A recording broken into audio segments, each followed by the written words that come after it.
this is Sarah with Obadiah's. Today I am here at the Pioneer Stove Company in Pennsylvania, and I am here to show you guys the Baker's Choice by Supper Time.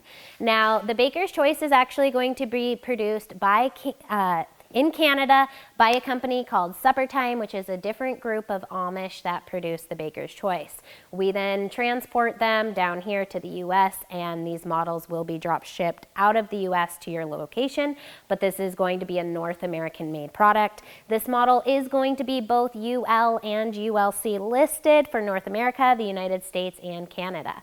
So again, this is going to be an Amish built stove. Couple of things I want to point out about this model versus some of the other models. This is going to be in a lower price point. One of the main reasons for that is this is going to be a flat painted black steel stove. There is not porcelain enamel other than your backsplash. So if you're picking that up, the nice shiny, it's really nice that they do the backsplash in the porcelain enamel, because when you're cooking and you get grease splatters and things like that, that's honestly just a nightmare to clean up off of a painted black finish. So I really appreciate that this backsplash is done in the porcelain enamel. As far as the rest of the stove goes, I mean, the cooktop overhangs the edge, so you really shouldn't have a lot of problems with grease splatters and things like that.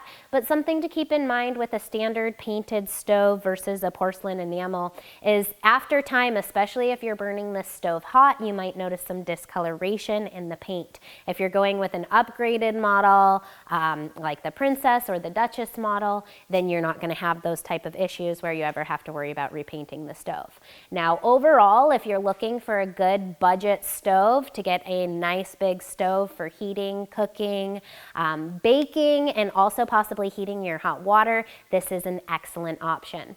So the Baker's Choice does have a variety of options. Here is shown with the standard shelf. You can also do an enclosed warming oven if you would like to do that.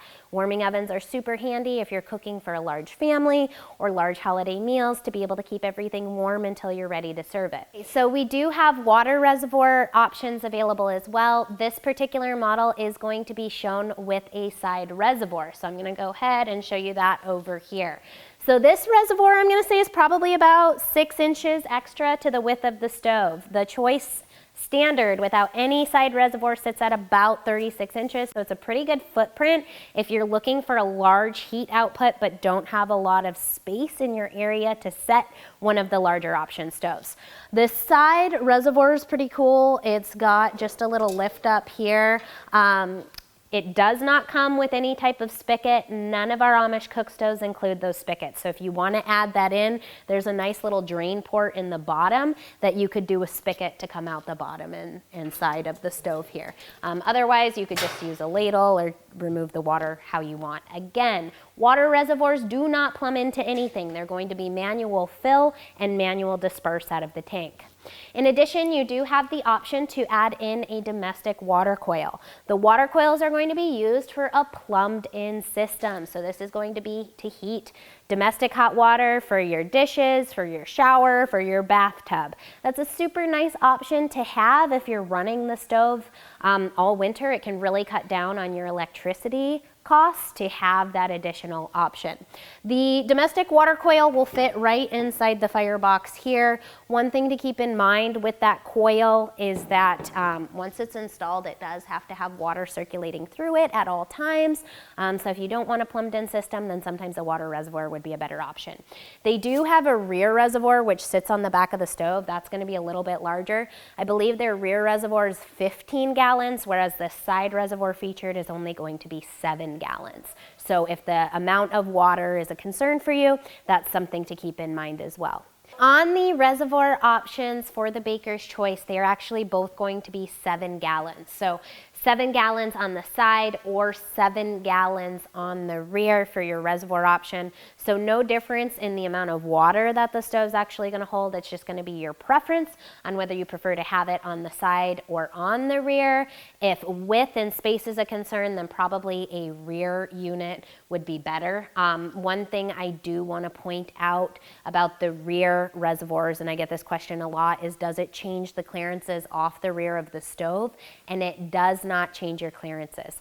Also, the side reservoir is not going to change your clearances either. So either hot water option or even the water coil will not change any of your required clearances on this stove. Here we have the water reservoir on the Baker's Choice. Again, economy model. This one you just have to use your finger to open. You do still have the plug there in the bottom. That's what that portion is. It kind of keeps blurring out, but that is essentially your plug if you wanted to plumb in a port. And that's going to be your side reservoir on the Baker's Choice. If you wanted a rear reservoir, it just mounts on the rear of the stove behind the flue collar there.